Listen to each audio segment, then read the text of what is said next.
Hello again, everybody. This is Mr. Everything. I'm coming at you with another Wargaming and miniature video. In this video, we're going to be working on our Hail Caesar terrain. We're working on a Roman marching fort. Now, this fort will be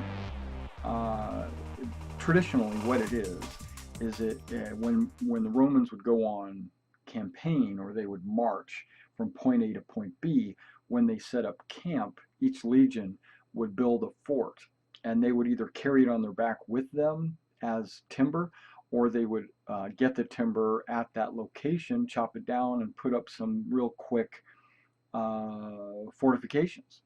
All right, so now what are we going to need to build this? Well, we have our base. Our base is going to be EPVC. That's the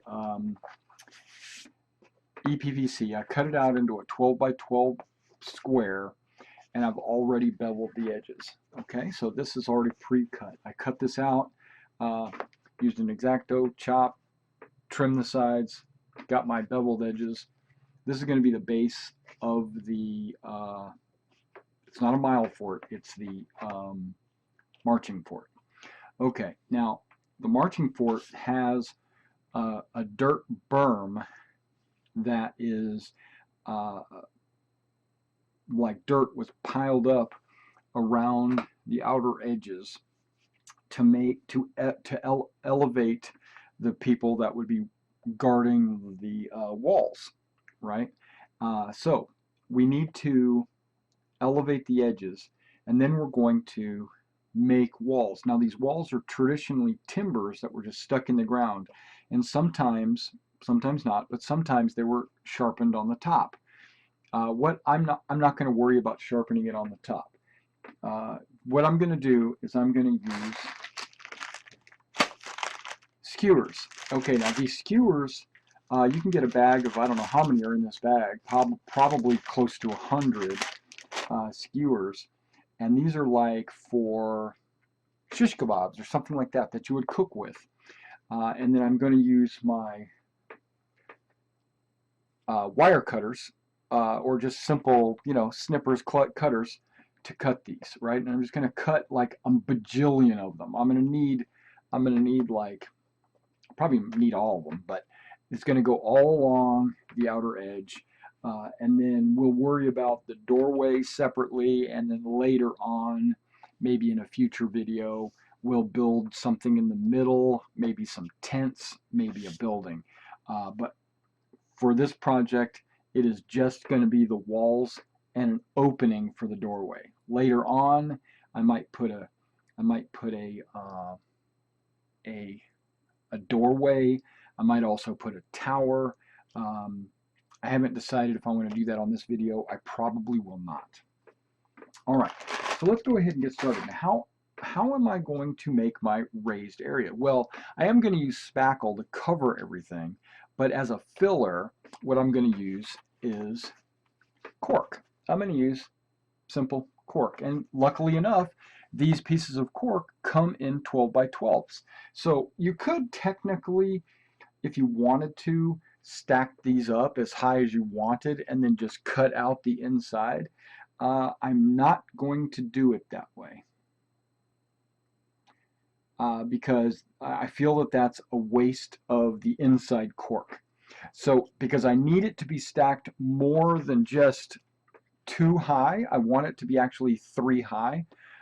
What I'm going to do, and you can hate on me if you want, but what I'm going to do is I've already predetermined that I need 40 millimeters of flat top on the top of the berm, right?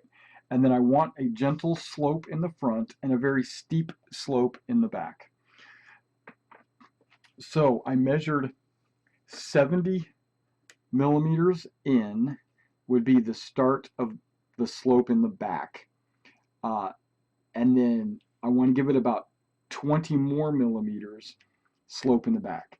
So it's like 30 millimeters in the front and 20 millimeters in the back for a total of 90 millimeters, okay, or 9 centimeters. All right, so, all right there, sir. And now what you'll also notice is I just cut 4 12-inch lengths. And you're saying, Mr. Everything, 4 12-inch lengths is too much. Well, it is. Because once you put those on there, now you don't have a need for 12 inches here, right? I'm going to cut a little piece off of there. Yeah, so then I'm going to stack these. Yeah, so you'll see. All right, let me clean up a little bit before I start cutting some more. There's going to be a lot of cleaning, so just bear with me. All right, so now what we're going to do is I'm going to glue this wall, this berm, here. Now remember, I'm going to angle it up here and I'm going to angle it up back there, but this is what it's going to, this is the bottom piece. I will be going over it with a knife and chopping off everything I'm not going to be using. And I'm going to do that later.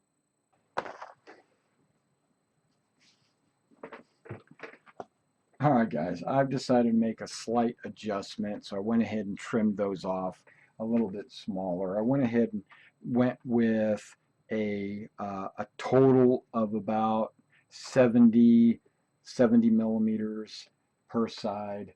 That'll give me a 20-inch slope in the front, a 20 centimeter slope in the front and a 10 in the back. Yeah, or maybe 10 in the front and 20 in the back. Or maybe I'll do it even. I don't know what I'm going to do. But I thought 70 should be enough. 70 should be enough. Okay, so what I'm going to do then is cut this down to 70.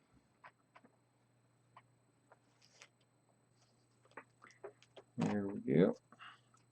There we go. Man, you silly. Okay.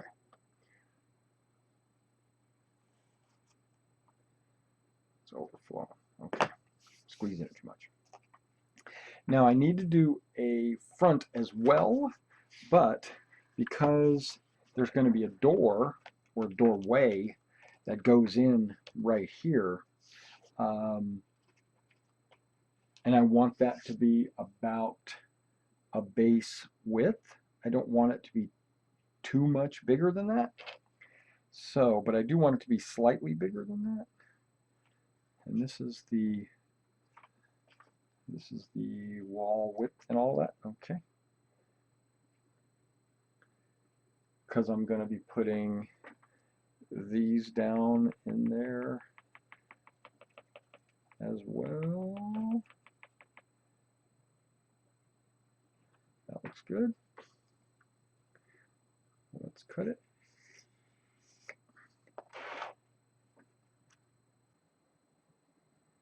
All right, so I'm going to take my 60s and I'm going to lay it right in the middle of my 70s. Okay, so it's going to be 70, 60, and I think I'm going to put a 40 on the top. I guess we'll see. 70, 60, 50 on the top? 50 probably on the top. Maybe a 40. All right, here we go, 45 or something like that. But here we go. I'm going to put them lengthwise like this. Here we go. Now when gluing your cork to your other cork, you could probably get away with using PVA. I'm just not doing that. I ain't doing it. I use my E6000. Okay, that one said I am ready to be hooked in there. And again, you can be a little off. I'm not doing any measuring. I'm just kind of eyeballing it.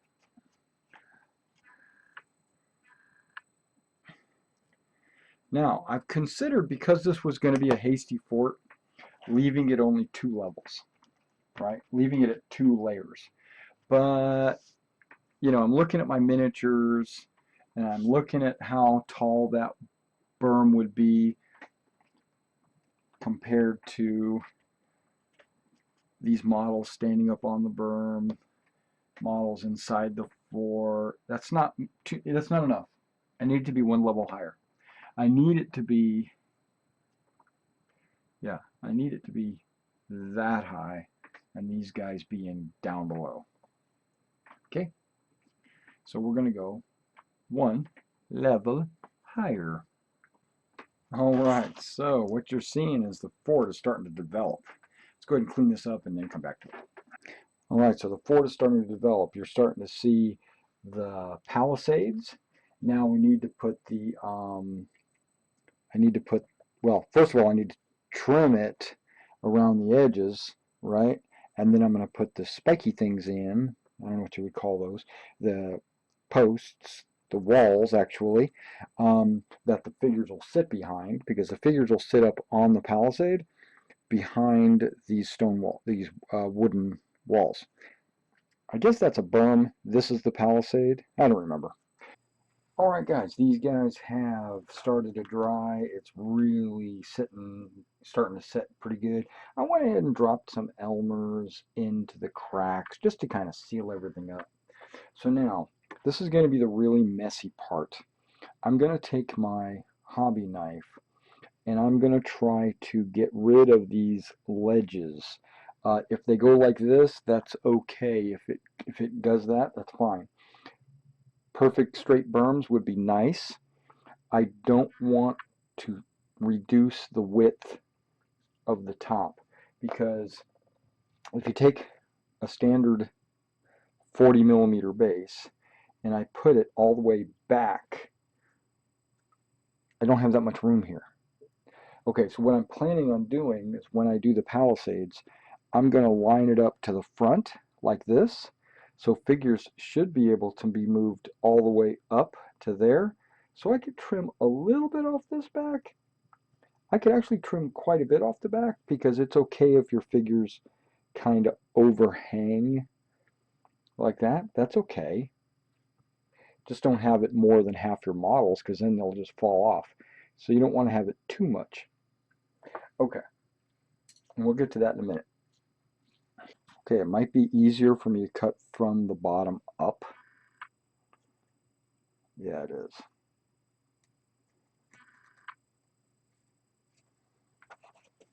I don't know if any of this is on camera, so. And I'm afraid that I'm going to be making all kinds of serious mess going forward. Oh, there's something just fell. And I'm using the sawing action.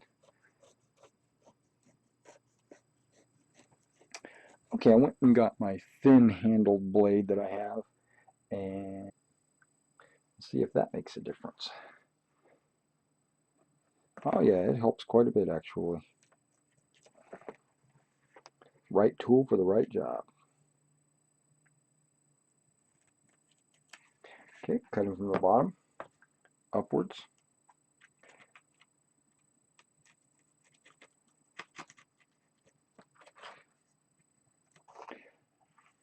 Now I'm cutting it from the other side, doing exactly the same thing. I'm just trying to get all the way up to the top there.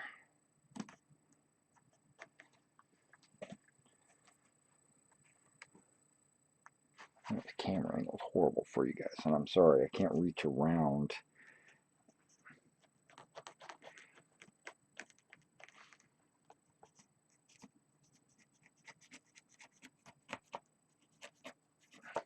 See, I want to do one whole side on camera, and then I'll do the rest off camera.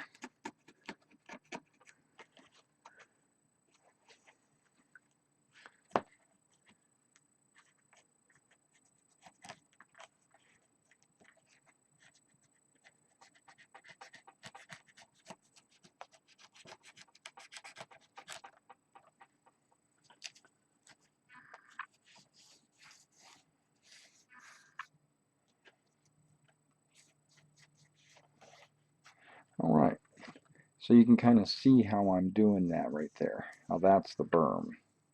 Now I just need to get rid of this little ledge right here all the way down. So let me go ahead and clean this up a little bit. Then I'm going to cut these off, and then all the way around, and then I'll be right back. All right, I decided I was just going to go ahead and do it all indoors. Well, I've done the outside edge. Okay, so you can kind of see how there is still a straight up and down here, but it kind of angles all the way around. All right, it's starting to look really good. Okay, so now I need to do the very same thing on the inside. And so once I get that done, I'll be right back. All right, guys, so we got the insides, we got the outsides beveled. Now what I'm going to use is these shish kebab skewers, and I'm going to place them along this outer ridge right here, all the way around. I'm going to cover this thing 100%, except for this part in the middle. I'm going to leave that empty. Now, to do that, I'm going to glue this to the side of the cork, okay? But I want to push it down as far as the slope. Well, I am going to go ahead and putty everything, so the bottom of this skewer is going to be disguised under the putty as well. So it doesn't have to look perfect, but what it does need to do is needs to stick up about 1 inch from the top here.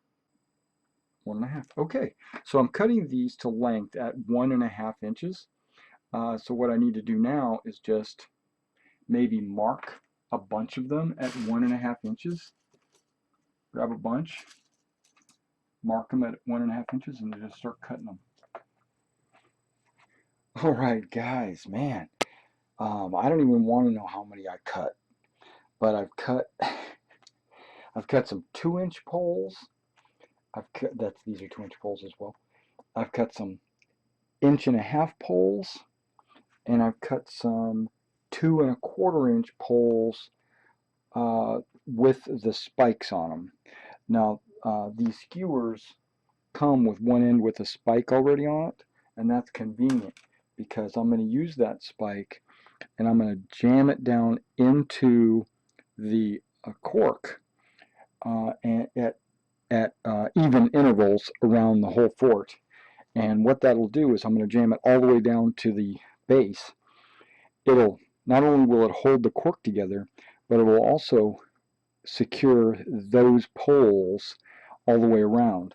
And then as I glue the other poles on, they'll be able to help support each other. All right, so now I've got my E6000, which I'm running low on. Might need to get another one of these real soon. And then I've got my Elmer's here, and we're going to do, through a combination of these two, I'm going to glue all these poles all the way around this. Okay, so I'm going to lower the camera so you can get a better view of this. Alright, now the very first thing we're going to do is we're going to take our spikes and we're going to put those equidistant around. I don't know how many of these I have. I probably should count them. Elmer's glue, and we'll even do it right here in the center. I'm going to let that Elmer's glue drip down as I kind of... Now I'm going to push this straight down, maybe with a slight incline, because it wants to pop out like this, and I don't want it to do that.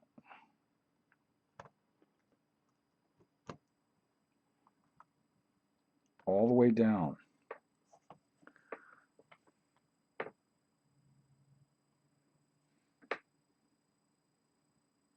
And remember, once I go to putty everything, it's going to disguise everything anyway. Okay, I don't remember which one I'm doing, so I'm going to turn these. Okay, so I'm going to do another one close to the front.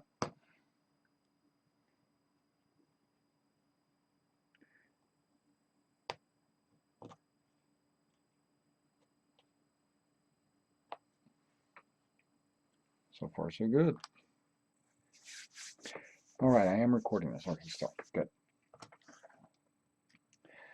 Okay, so we got all of the spikes down in to the, poked them in their little holes, put a little glue on them. Now, the next thing we're going to be doing is lining these up. Now remember, I made some 1.5-inch ones, and I made some 2-inch ones. Okay, Well, the 1.5 inch ones, it'll cause there to be a 2-level effect like a battlement. Okay, so let's work on the back first.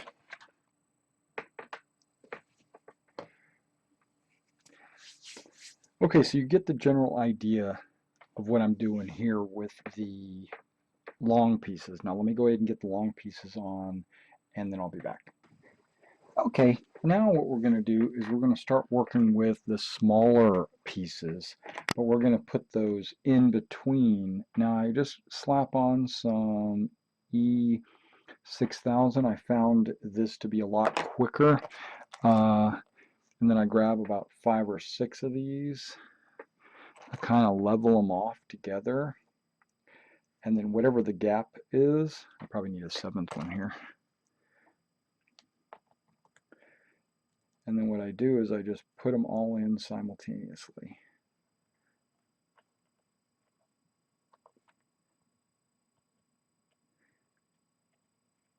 Push it up against the E6000. And there you go. And look at, that's a pretty good palisade right there. Okay, this one little piece is missing, removed, needs to be moved. That's okay. I've noticed that sometimes one will fall in or out. I just got to make sure that I stay on top of that, keeping them straight as they dry.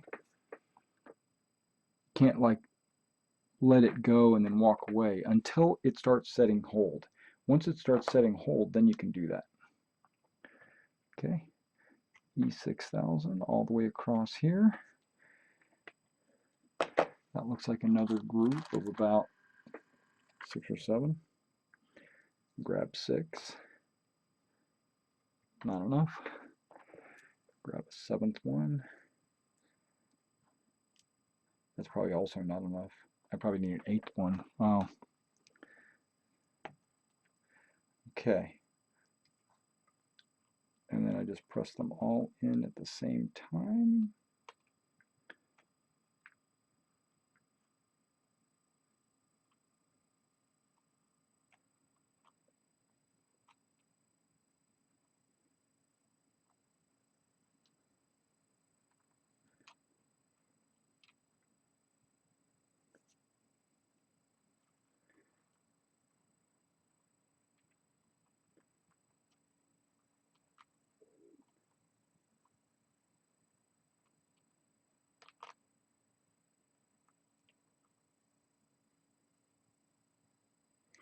And again, remember, all this is going to be plastered down here at the bottom.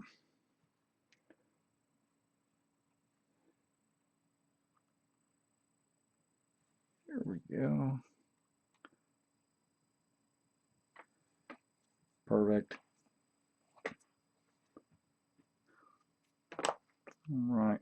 And also, I will put a bead of Elmer's along the inside as well before I do the plaster. But right now, I'm just doing the E6000.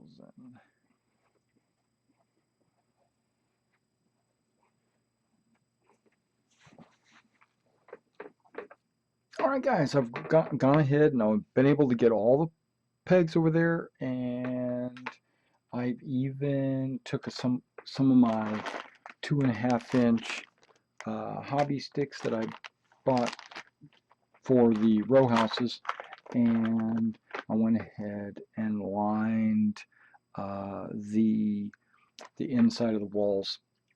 It's not completely finished yet, obviously, but this is where I'm going to end this video.